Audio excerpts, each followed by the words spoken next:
आज इस लेक्चर में हम लोग सॉलिड स्टेट के नेक्स्ट टॉपिक की बात करेंगे। इसमें हम लोग डिस्कस करने जा रहे हैं प्रॉपर्टीज़ ऑफ सॉलिड के बारे में और इसके अलावा टाइप्स ऑफ सॉलिड के बारे में बात करेंगे। जैसे कि हम लोग इस बात को समझ रहे हैं कि सॉलिड को मेक करने के लिए जो हमारे पास कॉन्स्टिट्यूएंट पार्टिकल्स होते हैं, आइदर एटम्स, मॉलिक्यूल्स या फिर आयंस, वो क्या होते हैं कि वो एक दूसरे से बहुत ही क्लोजली पैक्ड होते हैं। उनके बीच में जो फोर्स ऑफ अट्रैक्शन होता है वो बहुत ज़्यादा स्ट्रॉन्ग होता है। क्योंकि फोर्स ऑफ अट्रैक्शन बहुत ज़्यादा स्ट्रॉन्ग होता है, इसी वजह से इनकी जो प्रॉपर्टीज़ होती है वो काफ़ी अलग होती हैं और बहुत ख़ास प्रॉपर्टीज़ होती है। उन्हीं बातों को हम लोग डिस्कस करेंगे। पहले हम पहली प्रॉपर्टीज़ की बात करने जा रहे हैं। यहाँ पे properties number 1, all solids they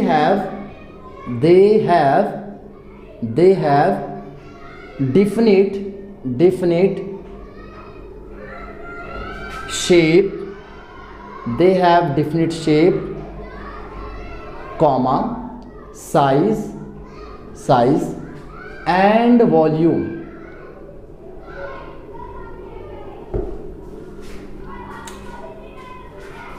फिर से एक बार, जितने भी सॉलिड्स होंगे उनके पास डिफिनिट शेप होगा, साइज डिफिनिट होगा और इसके अलावा वॉल्यूम भी डिफिनिट होगा। इसकी वजह क्या है?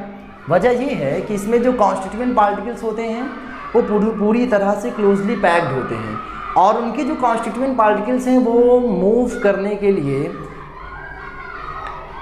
एबल नहीं होते हैं। ओके, इसीलिए जो हमारे पास सॉलिड्स होते हैं उनका शेप, साइज और वॉल्यूम तीनों क्या होता है? डिफिनिट होता है। Next properties next, compressibility.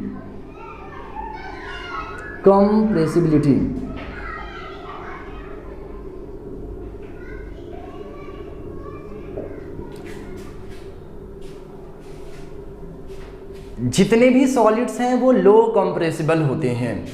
जितने भी सॉलिड्स होते हैं वो लो कंप्रेसिबल होते हैं। क्या वजह है? वजह ये है कि इसमें जो कॉन्स्टिट्यूएंट पार्टिकल्स होते हैं, ध्यान से सुनेंगे बेटा, इसमें जो कॉन्स्टिट्यूएंट पार्टिकल्स होते हैं वो बहुत ही क्लोजली पैक्ड होते हैं। क्योंकि उनके कॉन्स्टिट्यूएंट पार्टिकल्स बहुत ज़्यादा क्लोजली पैक्ड होते हैं, फोर्स ऑफ अट्रैक्शन बहुत ज़्यादा स्ट्रांग होता है, तो उनके बीच में बहुत कम, या ये कहें कि उनके बीच में जो इंटर एटॉमिक स्पेस है बिल्कुल ज़ीरो होता है। इसीलिए इनकी जो कॉम्प्रेसिबिलिटी होती है वो क्या होती है? बिल्कुल लो होती है। ओके, सेकेंड के बाद अगर हम बात करें थर्ड प्रॉपर्टी, लो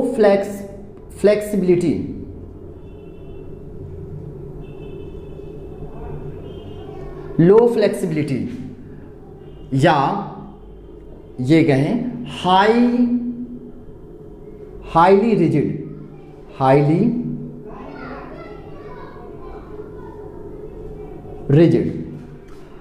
अब एक और ख़ास बात कि जो हमारे पास सॉलिड्स होते हैं उनकी जो फ्लेक्सिबिलिटी होती है वो काफ़ी लो होती है। वजह क्या है? क्योंकि बहुत ज़्यादा क्लोजली पैक्ड होते हैं, उनके बीच में जगह नहीं होती है, इसलिए वो भी क्या होते हैं? फ्लेक्स नहीं कर सकते हैं। हाईली रिजिड होते हैं। हाईली रिजिड होने की वजह से क्या है? क्योंकि उनके बीच में बिल्कुल जगह ना होने की वजह से उनको आप ये कह सकते हैं कि पूरी तरीके से वो रिजिड होंगे। ओके, फोर्थ प्रॉपर्टी, लो डिफ्यूजन।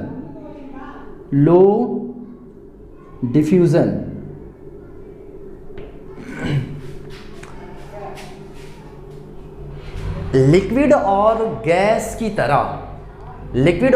तरह सॉलिड जो है वो सराउंडिंग से इंटरैक्ट नहीं कर पाते हैं। यानी उनके पास ये एबिलिटी नहीं होती है कि वो किसी अदर मैटर से कंबाइन हो सके। इसीलिए जितने भी सॉलिड्स हैं वो लो डिफ्यूज़न वाले होते हैं, जितने भी सॉलिड्स हैं। और जितने भी हमारे पास लिक्विड हैं, गैसेस हैं, उनके पास ये एबिलिटी होती है कि वो सराउंडिंग से या अदर मैटर से कंबाइन होकर के इंटरैक्ट कर लेते हैं। ठीक है, तो जितने भी सॉलिड्स हैं वो लो डिफ्यूज़न वाले होते हैं। प्रॉपर्टीज 5, अगर हम पांचवी प्रॉपर्टी की बात करते हैं तो high melting point and boiling point. अब जितने भी सॉलिड्स होते हैं उनका जो मेल्टिंग पॉइंट है और बॉइलिंग पॉइंट होता है वो काफ़ी ज़्यादा होता है।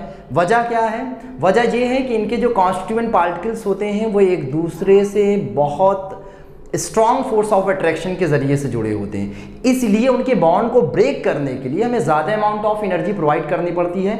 इसीलिए इनका जो मेल्टिंग पॉइंट और बॉइलिंग पॉइंट होता है, जितने भी सॉलिड्स हैं उन सभी सॉलिड्स का मेल्टिंग पॉइंट बॉइलिंग पॉइंट क्या होता है बेटा? ज़्यादा होता है। ओके, और एक और ख़ास प्रॉपर्टी ये है कि दे आर गुड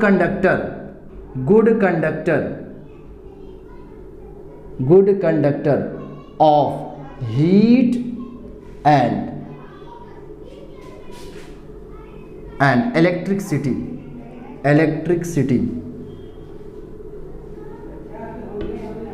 ठीक है, तो सिर्फ यहां पर मेटल की बात करते हैं हम लोग। सॉलिड में सिर्फ जो मेटल है वो गुड कंडक्टर होते हैं हीट और इलेक्ट्रिसिटी के।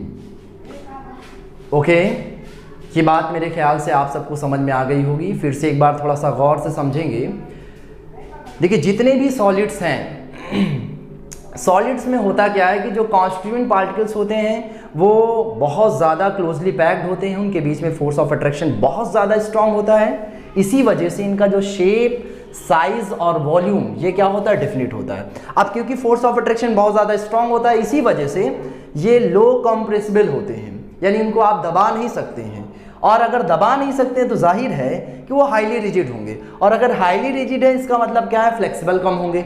ओके, और एक और ख़ास बात कि लो डिफ्यूज़न, ये गैसेस और लिक्विड के जैसे जिस तरीके से गैस और लिक्विड अदर मैटर से कंबाइन करते हैं, यानी सराउंडिंग से इंटरैक्ट कर लेते हैं, सॉलिड में ये बात नहीं होती है। ओके, और एक और बात, इनका जो मेल्टिंग पॉइंट और बॉइलिंग पॉइंट है ये दोनों क्या होगा? काफ़ी ज़्यादा होगा। रीज़न क्या है? फोर्स ऑफ अट्रैक्शन ज़्यादा स्ट्रांग होता है।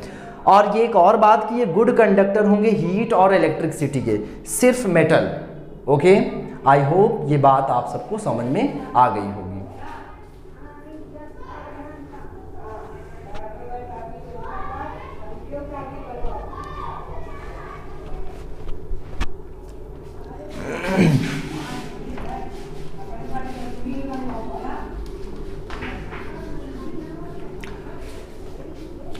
Next topic, types of solid. Types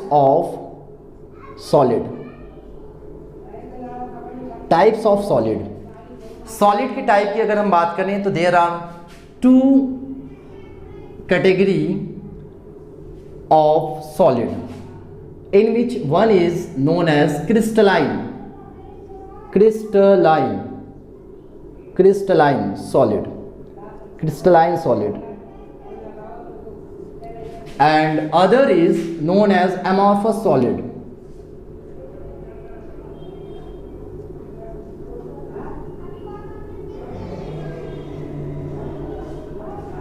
okay, solid को 2 क्लास में क्लासिफाई किया गया है, जिसमें से फर्स्ट है आपका क्रिस्टलाइन सॉलिड और सेकंड जो है आपका है वो है आपका एमॉर्फस सॉलिड। अब देखिए क्रिस्टलाइन सॉलिड में है क्या? क्रिस्टलाइन सॉलिड देखिए बेटा, एक एक पॉइंट आप जो है क्या करेंगे? कॉपी लेंगे और पेन के ज़रिए से उसे लिखते भी चलेंगे, तभी बातें और अच्छी तरीके से आपको क्लियर हो पाएंगी। ओके, देखिए क्रिस्टलाइन सॉलिड की बात जब की जाती है तो जो क्रिस्टलाइन सॉलिड्स होते हैं इनका ऑर्डर क्या होता है? काफ़ी लॉन्ग होता है। They have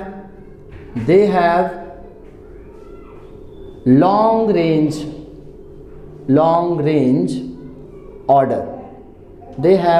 range order. इसका मतलब ये है कि इनके जो कॉन्स्टिट्यूएंट पार्टिकल्स होंगे कुछ इस तरीके से होंगे।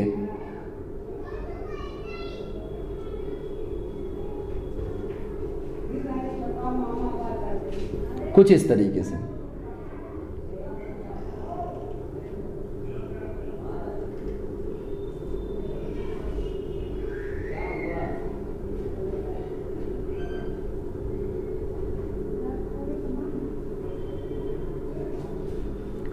These are what?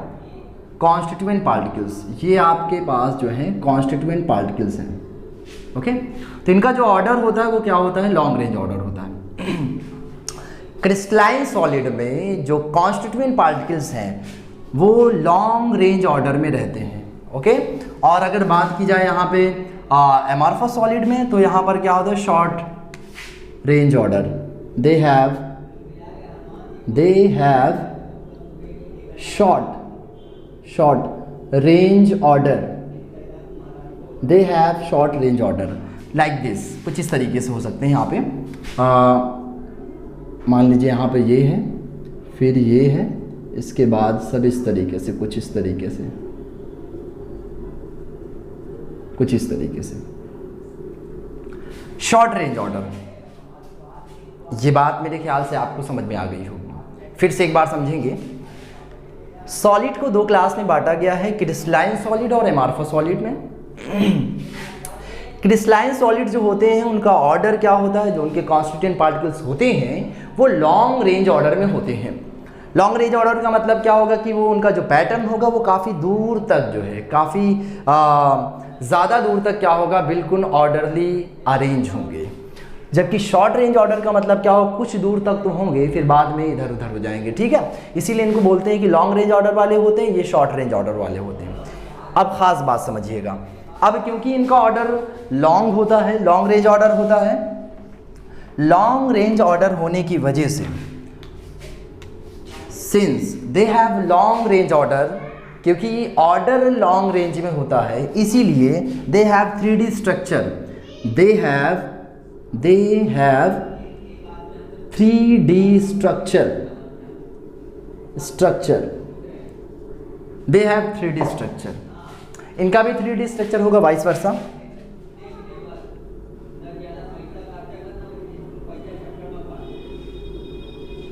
ठीक है, अब क्योंकि हाँ, एक और ख़ास बात, ऑर्डर लॉन्ग है, 3D स्ट्रक्चर है। एक और ख़ास बात यह है कि they have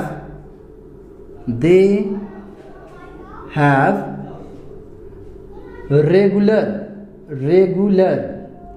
arrangement, they have regular arrangement. इनमें जो पार्टिकल्स होते हैं वो एक रेगुलर मैनर में होते हैं, जबकि यहाँ पर ऐसा नहीं है, not regular manner,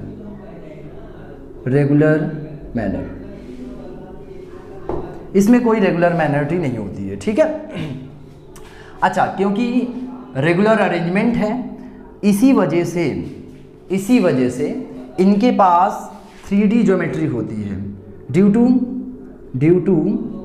regular arrangement,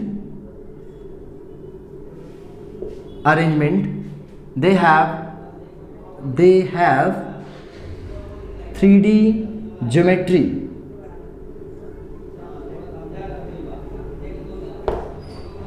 जबकि ऐसा इसमें कुछ नहीं है, क्योंकि इसमें अरेंजमेंट रेगुलर ना होने की वजह से इसमें 3D ज्योमेट्री नहीं होती है। और एक और ख़ास बात,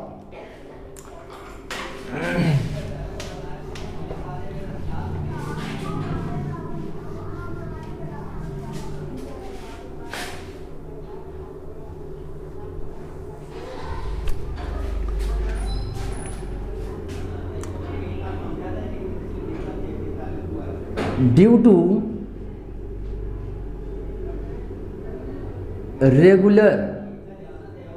regular arrangement of constituent particles,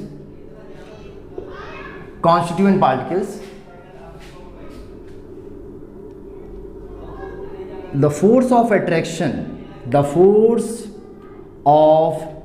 attraction between constituent particles is very high, is very strong,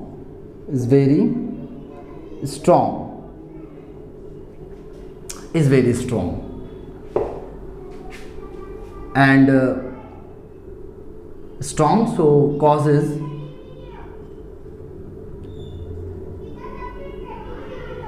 very hard, ठीक है, क्योंकि इसमें रेगुलर अरेंजमेंट होता है कॉन्स्टिट्यूएंट पार्टिकल्स का, इसीलिए जो फोर्स ऑफ अट्रैक्शन होता है इनके बीच में बहुत ज़्यादा स्ट्रांग होता है, और फोर्स ऑफ अट्रैक्शन स्ट्रांग होने की वजह से ये काफ़ी क्या होते हैं, हार्ड होते हैं, जबकि इसमें ऐसा कुछ नहीं है, ये सॉफ्ट होते हैं, सॉफ्ट होते हैं, and they can broken easily, they can broken easily, ठीक है। फिर से एक बार समझेंगे, जो क्रिस्टलाइन सॉलिड्स हैं उसमें रेगुलर अरेंजमेंट होने की वजह से जो फोर्स ऑफ अट्रैक्शन है इनके बीच के कॉन्स्टिट्यूएंट पार्टिकल्स का वो बहुत ज़्यादा स्ट्रांग होता है, और स्ट्रांग होने की वजह से ये ज़्यादा हार्ड होते हैं, ठीक है, जबकि इसमें रेगुलर अरेंजमेंट ना होने की वजह से ये काफ़ी सॉफ्ट होंगे और इनको आसानी से आप ब्रोक कर सकते हैं, तोड़ सकते हैं, ठीक है। ये बात आई होप आप सबको समझ में आ गई होगी।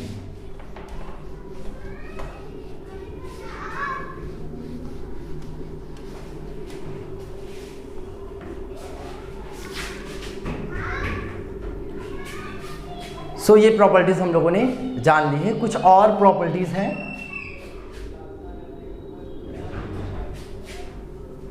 जितने भी क्रिस्टलाइन सॉलिड्स होते हैं उनका जो मेल्टिंग पॉइंट होता है वो शार्प होता है, ठीक है। There melting points they have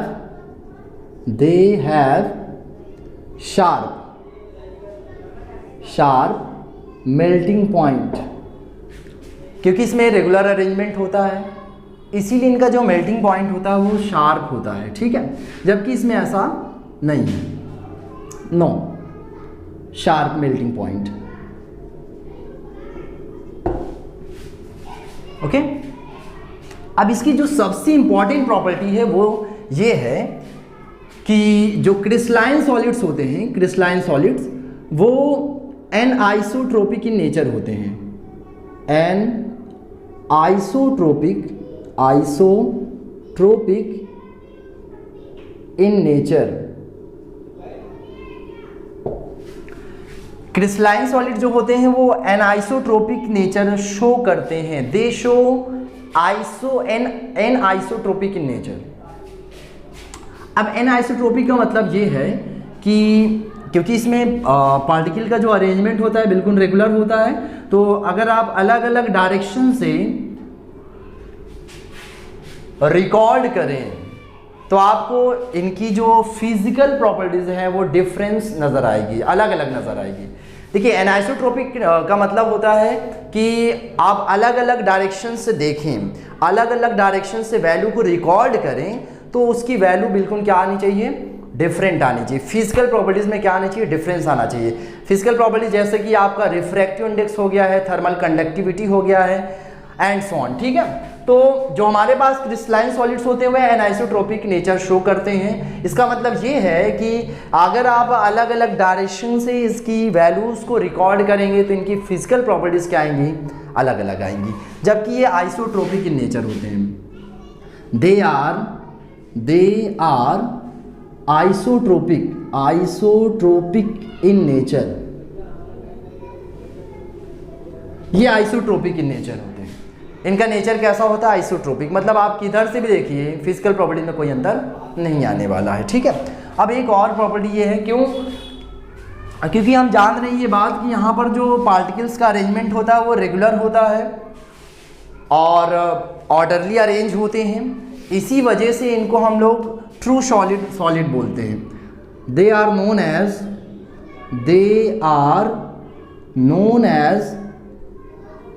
true solid, they are known as true solid. इनको हम लोग ट्रू सॉलिड के नाम से जानते हैं और इन्हें हम लोग बोलते क्या हैं, इन्हें हम लोग they are known as pseudo solid are also known as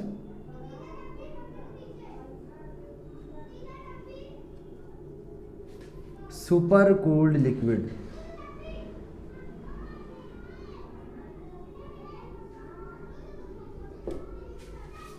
okay, I hope आपको ये वीडियो समझ में आई होगी। अगर आपको इसमें कुछ दिक्कत समझ में आ रही है तो आप कमेंट बॉक्स में ज़रूर कमेंट करें। Thank you.